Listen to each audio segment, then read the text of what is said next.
친환경기술연구소의 정탄 소장입니다. 제가 5분의 자료를 찾는 중에 제가 한 10년도 더 됐는 것 같은데,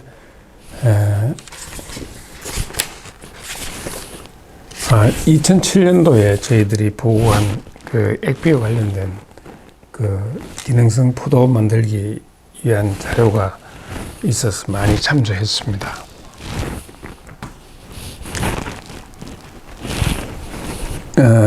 식물의 효과적인 액비 및 영양 전이 효과 1편입니다. 지금 액비하고 액비를 많이 사용하시는데, 액비를 왜 사용하나를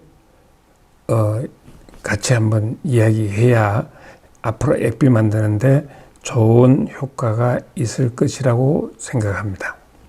오늘 주제는 액비입니다.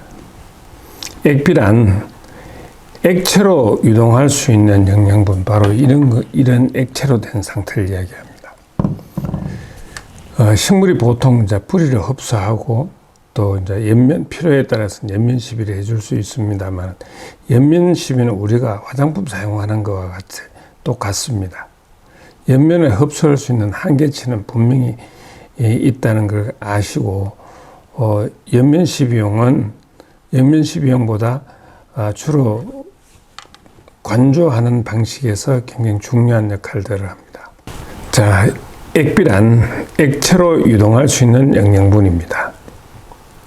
식물이 뿌리로 흡수합니다. 입으로 영양을 흡수하나 총량에서는 굉장히 미미합니다. 우리가 아무리 입으로 밥을 먹어야 배가 든든하죠. 아무리 밥을 피부에 바른다 해가지고, 식물의 피부는 바로 잎이나 이런 그 나무의 껍질 같은 데입니다. 그래서 이 껍질을 어떻게 할 것이냐에 대해서 그거는 아주 긴급한 상황에만 쓴다고 생각해 주시면 됩니다. 그리고 식물이 흡수하는 크기는 약 0.2 정도 됩니다. 우리가 그 밥을 먹으면 이빨이 저작을 하죠. 저작을 하면 그래서 어른들이 꼭꼭 씹어 먹으라 하듯이 하면 다시금 그 식도를 다 내려가 위에서 위산에서 녹고, 위산에서 녹아가 소장에 있는 미생물들이 최종적으로 흡수시킬 수 있는 크기로 만들어줍니다. 그럴 때 크기가 한 0.2 마이크로 정도 됩니다. 자가의 액비의 농도는 저농도입니다. 그런데 일반적으로 1~2% 정도 됩니다. 미생물을 이용하고 또 용해할 수 있는 용매를 사용하기도 합니다. 자, 액비를 왜 만들어야 하나에 대해서 한번 같이 고민해 봅시다. 첫째, 요새 같으면 관주로 많이 할 수 있고, 이런 데서 어떤 장비적인 부응하는 것도 액비겠고, 또 액비는 필요할 때 영양을 필요한 부위에도 줄 수 있습니다. 토양에도 줄 수 있고, 입에도 줄 수 있고, 그렇습니다. 그 액비를 만드는 재료에 따라 발효 시간이 다릅니다. 그래서 저는 액비를 강의할 때마다 항상 말씀드려요. 제일 중요한 게 액비 만들 때는 시간이다. 일본의 만다라, 일본의 발효소나 일본서 나오는 제품들이 보면 평균 3년 정도 발효 시간을 가진다고 합니다. 그만큼 발효하는 데는 필요 시간이 있습니다. 내가 내 경험으로는 생선액비나 일반적으로 이제 송아지 같은 거, 사선된 송아지 같은 걸 가지고 액비를 만들 때 한 6~7년이 되어야 큰 뼈를 제외하고는 액비가 충분히 되고, 또 그걸 줬을 때 5년 차를 줬을 때, 7년 차를 줬을 때, 10년 차를 그 효과는 다 틀립니다. 안주 그만큼 분해가 덜 됐다는 얘기겠죠. 그래서 액비를 만드는데 제일 중요한 재료는 시간입니다. 액비의 성공은 비료 설계입니다. 내가 어떤 목적에 사용할 거다, 어떤 그거에 사용할 거다, 그런 목적에 맞아야 그 하기 위해서는 설계를 하셔야 됩니다. 그 다음에 액비의 근원은 미생물입니다. 용매를 이용해 가지고 알코올이나 기름이나 유기용매 같은 걸 이용해 가지고 녹여내는 것도 있습니다만은 그거 말고 할 수 있는 방법은 미생물로 녹이는 게 일반적으로 보통적으로 만드는 방법입니다. 그래서 액비의 근원은 미생물이다라고 이야기합니다. 미생물은 공기가 필요합니다. 산소가 필요한 게 아니라 공기가 필요합니다. 공기 중에는 CO2도 있고 O2도 있습니다. 또 다양한 액비를 왜 만들어야 하나? 필요한 성분을 공급할 수 있게 한다. 액비를 만드는 재료에 따라 발생이 다르다. 유기농업이나 자연농업을 하면 액비가 필요하다. 지금 자연농업을 하든지 유기농업을 하든지 그 실제적으로 화학비를 못 쓰니까 자연적으로 이렇게 얻는 탭이나 이런 액비를 이용할 수밖에 없습니다. 그리고 액비가 제일 중요한 재료는 시간입니다. 액비의 성공은 바로 비료 설계, 앞에서 한 번 더 말씀드린 걸 다시 한 번 더 강조하겠습니다. 액비의 근원은 미생물입니다. 거의 80% 이상, 미생물만 가지고 하지는 않습니다만은 80% 이상이 미생물로 이용한다. 미생물은 공기 공급이 필요한다. 현기, 호기, CO2를 얻고 싶어도 공기 중에 있는 걸 0.12%짜리를 이용할 수밖에 없습니다. 요게 이제 간이적으로 만들 수 있는 액비를 옛날에 표준화 작업하면서 만들었던 그림이고, 이거는 신광산업에서 만든 액비 제조, 액비 박사의 이야기입니다. 이건 제가 설계하는데 관여를 했습니다만은, 그래서 이러한 공기 공급, 이게 바로 공기 공급한 라인입니다. 이렇게 공기 공급도 되고, 또 여기에서 이렇게 교반 장치가 있어 교반도 되고, 이런 형태로 되어 있습니다. 그래서 이런 공기 공급이나 이런 교반하는 이런 장치들이 되어 있어야 좋은 액비기라고 하겠습니다. 유기성 액비는 아미노산이다. 유기성 하면 결과적으로 아미노산의 결합체니까, 아미노산이 이게 그림 끝이 이게 아미노산이 이런 식으로 이렇게 여러 가지 결합되고 하나의 건물을 만들겠죠. 그죠? 프린트를 만들겠죠. 여기에 되는 이렇게 되기 때문에 위에 보면 아미노산의 집합체라고 볼 수 있습니다. 건물을 분해하면 하나의 세포가 되고, 세포를 분해하면 아미노산으로 분해됩니다. 이 건물에서 고추를 만약에 예를 들면 고추를 부셔가지고 그럼 잎하고 잘라내면 잎도 나오고 여러 가지 나오게 조직이 나오고, 이걸 이제 분쇄를 해버리면, 여기서 분쇄를 해버리면 세포 세포에 가까운 크기가 되겠죠. 그래서 이걸 미생물로 처리하게 되면 아미노산이 됩니다.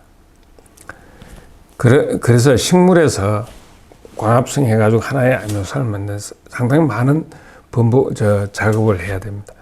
이런 게 없이 바로 그냥 우리 도시락 배달 밥을 바로 먹는다는 개념으로 보시면 좋겠죠. 자가액비 농도가 여기 지금 여기 있는 시트가 충북농업기술원에서 발표한 자료입니다. 천연의 녹즙은 총 농도가 한 1.31%, 발효액비는 2.42%, 아미노산은 15.89%였습니다. 다른 비료에 비해 농도가 낮다는 게 특징입니다. 그러나 이용도가 높아 화학비료의 3, 4배의 효과가 있다고 합니다. 토양의 유용 미생물 농도를 고려하면 더 높은 효과를 기대할 수 있습니다. 이 방법이 제일 빠른 건 7일부터 150일 정도 소요되었습니다. 저도 여기 아까 말씀드렸던 이 책에서도 보면 액비가 농도가 어분하고 생강사가 이제 프로테이지도 필요하겠습니다만은 0.51%, 토탈이 0.51%입니다. 좀 묽죠, 그죠? 이런 일본 우리가 하는 20%, 30%, 40% 농도가 있는 거에 비해서는 상당히 높습니다. 낮습니다. 그래서 석회유산이나 뭐 이런 거 이용해 가지고 했는 거는 2.87%, 세포 분열을 해 가지고 촉진할 때 촉진 비대용으로 만드는 1.36%, 그다음 후기 비대 1.06%, 이런 식으로 제가 실험할 때도 똑같은 그런 비슷한 결과가 나왔습니다. 그러나 실제적으로 아까 이야기했던 고기나 그 사체 같은 송아지 사체 같은 거 이용해 가지고 해보면 한 30% 가까이 나오는 경우도 많습니다. 그건 재료의 이제 비료 설계를 어떻게 하느냐에 따라서 드릴 겁니다. 자, 액비를 사용하면서 변화가 어떤 변화가 올까요? 미생물의 토양의 떼알 구조, 바로 여기에 그림에 나타나는 게 띠기 떼알 구조입니다. 가용 비료를 유기산으로 감싸는 킬레이터 비료의 효과가 나왔습니다. 어차피 액비를 만들기 유기체를 가지고 유기산이 생산을 할 수밖에 없습니다. 그래서 이 킬레이터 비료 효과가 나타나 영양분 이용에 매우 유리합니다. 액비를 사용하면 토양이 변화하면서 물 공급 급여량이 감소됩니다. 자, 이 그림을 다시 한번 보시죠. 만약에 일반적인 땅이라 그러면 바로 이렇게 빠질 건데, 이 표면을 이렇게 물이 감싸합니다. 이런 형태로 이렇게 감싸합니다. 그러다 보니까 항시 수분을 유지할 수가 있습니다. 그럼 식물 뿌리가 이렇게 내려와가 건드리면 물하고 필요한 영양원들을 바로 흡수할 수 있습니다.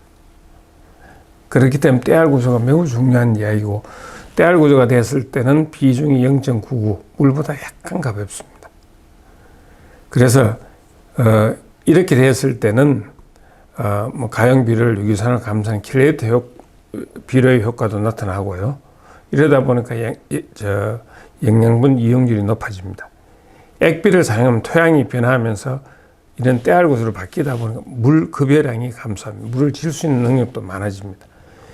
비료 사용 효율 증대에 따른 사용량 감소도 효과적으로 이루어집니다. 그 저투입 농법이 가능합니다. 탄소 농법으로 하면 만약에 우리가 하는 한약재거기라든지 이런 목재 같은 건, 우두칠 같은 걸 넣어가지고 하면 상당히 효율적입니다. 토양이 어떻게 변합니까? 여기 나 다른 것은 시험을 안. 자, 액비를 사용하면 어떻게 될까? 액비를 먼저 사용하셨던 분의 이야기를 한번 들어보겠습니다. 효과라는 충분히 보려고 생각합니다. 그래서 사용하시는데 힘들거나 어려운 점은 없습니까? 그것은 없었어요. 물 주는데 같이 주었으니까 거기서 시간을 내야도 없었어요. 네, 고맙습니다.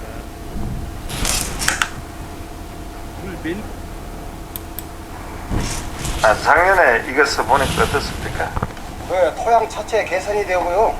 당도는 물론이고, 내가 확실히 다른 내가 여러 가지 것을 써봤는데 그것보다는 다 이게 제일 나은 것 같아요. 토양이 어떻게 변합니까? 여기 나 다른 것은 시험을 안 해봤는데요. 내가 물을 그거에 여기 액비 떨어진 그곳에다가 물을 바가지를 퍼다가 부어봤더니 한 바퀴를 부어도 그게 어디로 안 가고 거기만 다 들어가요. 그리고 작년에 포도 품질이 어땠습니까? 품질 작년에 내가 품질이 좋아서 1000평에 내가 1800 했어. 많이 하셨네. 그 경비는 많이 안 듭니까? 경비요? 경비는 더 많이 들 것이 없죠. 이게 포도가 송이가 좋은 게 경비가 덜 든다고 봐야죠. 나쁜 것보다. 원래 주변에 많이 소개해 주셨는데 작년에 그분들도 같은 효과가 나올 것 같습니까? 물론이죠. 사장님이 원료만 속이지 않았다가 하면 물론 나는 그거 효과라는 충분히 보려고 생각합니다. 그래서 사용하시는데 힘들거나 어려운 점은 없습니까? 그것은 없었어요. 물 주는데 같이 주었으니까 뭐 거기서는 뭐 하나도 외로는 없었어요. 예, 고맙습니다. 시서분원비 물몇 자, 방금 그 백구면에서 하는 김 사장님이 사용 느낌을 말씀해 주셨습니다. 액비를 사용하면 제일 먼저 토양 변화가 실시가 됩니다. 토양 변화가 오기 때문에 토양 변화가 오고요. 그 다음 유기산 공급으로 뿌리가 발달합니다. 산이 있어서 뿌리는 산에 반응하다 보니까 유기농 쪽에 보면 대체적으로 느낀 게 뿌리가 많이 발달되더라.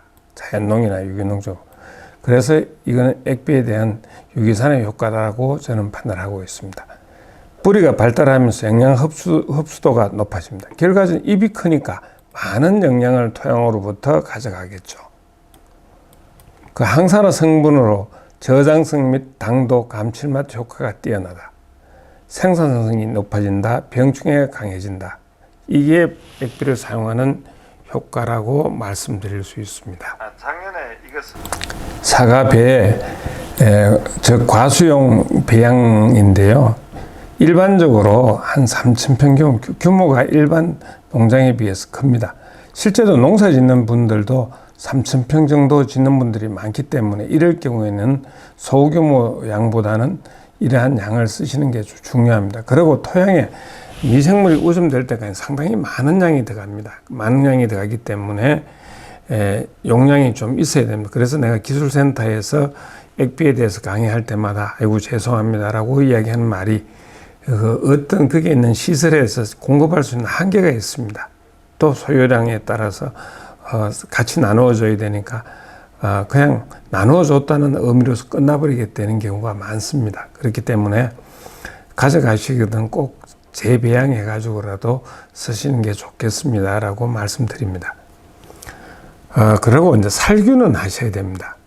우리가 가면 멸균은 할 필요는 없겠지만 멸균을 하면 4kg 이상 압력이 걸려야 되고 121도의 온도를 유지시켜야 됩니다.